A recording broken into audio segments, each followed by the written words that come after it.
Most pedig kapcsolunk Brüsszelbe, ahol Orbán Viktor miniszterelnök sajtótájékoztatót tart. Asztalra sem teszik.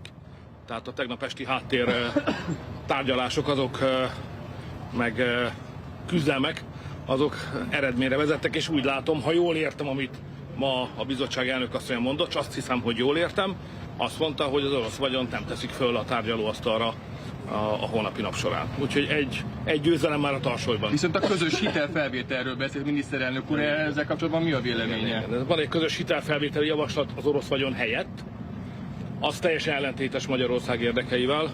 Szó se lehet róla, hogy olyan hitelfelvétel történik, hogy Magyarország vállal felelősséget olyan hitelért, amit aztán Ukrajnába küldünk, ezt felejtsék el. De az egész Európai Unió sem léphet erre az ösvényre, tehát mi ezt megfogjuk, vagy legalábbis meg akarjuk akadályozni. Majd meglátjuk, hogy találunk-e hozzá szövetségeseket. De hogy mi nem megyünk ebbe az ösvénybe, vagy nem lépünk ebbe az utcába, amely szerintünk zsákutca, az bizonyos. A közös hitelfelvételhez továbbra is egyhangúság szükséges, vagy arra számít, hogy találnak egy jogi kiskaput, amelyen lesz meg kerülni? A szabályok teljesen egyértelműek, a közös hitelfelvétel csak egyhangulag lehetséges. A probléma az, hogy a jog már nem számít itt. Tehát átléptünk a szovjet típusú fejlődési korszakba, vagy talán ez igazságtalan, a jugoszláv típusú fejlődési korszakban vagyunk, amikor még úgy csinálunk, mintha valami demokrácia lenne, de mögötte már régen nincs szó erről, és mindenki tudja, hogy nem így van.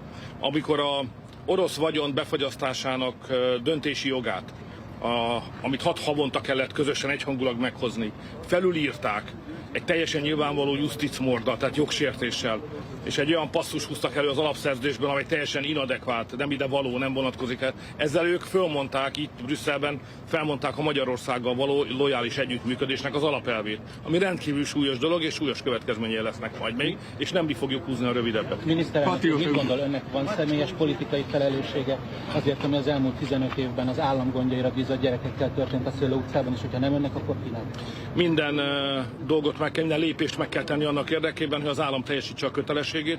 Mindig meg is tettük, meg is fogjuk tenni. Mégis most tartóztattak le több embert is a Szőlő utcában. Bocsánat, azért tartóztatták le őket, mert a kormány teszi a dolgát. Minden egyes visszaélést föl fogunk fedni. Azt nem tudom vállalni, hogy Magyarországon soha senki semmilyen visszaélést nem követel.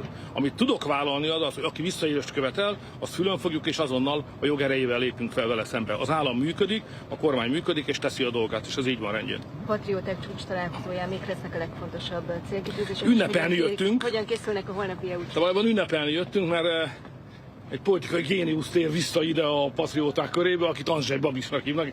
Én még ilyet sose láttam. Eleve a visszatérés nagyon nehéz a politikában. Egyszer régen még én is csináltam ilyet, de nem tudom azóta képes lennék-e még erre, de Babis úr látszik, hogy hiába van már idősebb korban, mint én, korhatár nélkül képes visszatérni, és egy fantasztikus győzelmet aratott, ami a patrióták győzelme is, hiszen Babis elnök úrral közösen alapítottuk meg az európai patrióták családját, és ez az első győzelem, mióta megalakultunk, még pontosabban az első olyan győzelem, ahol nem csak megnyerte egy patriótákhoz tartozó párt a választást, hanem utána a kormányt is tud alakítani. Úgyhogy ezért jöttünk most össze, hogy megemeljük a kalapunkat Babis elnök úr. A 27-ek asztalánál mennyiben változik meg az erőviszony, úgyhogy most már ketten lesznek patrióta miniszterelnökök? Nem csak egy miniszterelnök erősödtünk, mert egy harcos jött, tehát Babis miniszterelnök úr 2-t ér, úgyhogy megerősödtünk, jó. Nagyon megerősödtünk. What are your main worries going into the summit? Sorry. In English, what are your main worries going into the summit? Worries. Yeah. Brussels is a worrying player of the European politics by itself, yeah? So what's going on here is to circumvent the rights of the member states daily. They would like to put forward programs which destroy the European economy, crazy madness, green theories, pro-migration policy, pro-war policy. So Brussels is a symbol of a political danger for a country like we are from Central Europe. So we have to limit the danger to belong to this community. And on Euroclear? On Euroclear? On? Euroclear and the Russian... Euroclear. Euroclear is a Belgian company. They are in a danger. If the European Union crazy idea go ahead to confiscate the Russian frozen assets, that would have tremendously bad impacts on Euroclear company. But if I'm informed properly, I have to check the information, but today morning the head of the Commission declared that the frozen asset issue will be not on the table for tomorrow. The difficulty is that there was a regulation previously that to decide about to roll over the frozen asset issue requested unanimous decision every 6 months. But now the leaders, the bureaucrats in here decided that there is no need anymore that kind of procedure and they can do it by majority, which is totally, it's a as we say, justitsmord. It's totally and obviously against the written regulation, which is the basis of the European Union. So the loyal cooperation which is necessary for functioning of European Union is not anymore existing on the side of the Brazilian bureaucrats, and they attacked us. So it's unacceptable. So bad things are going on here. Brussels is a danger. It's not a help. It's not a good thing. Brussels today is a danger. Patriots are here to change it and to make Brussels again a kind of impetus, a new energy, something which is good for the countries who belong to the European Union.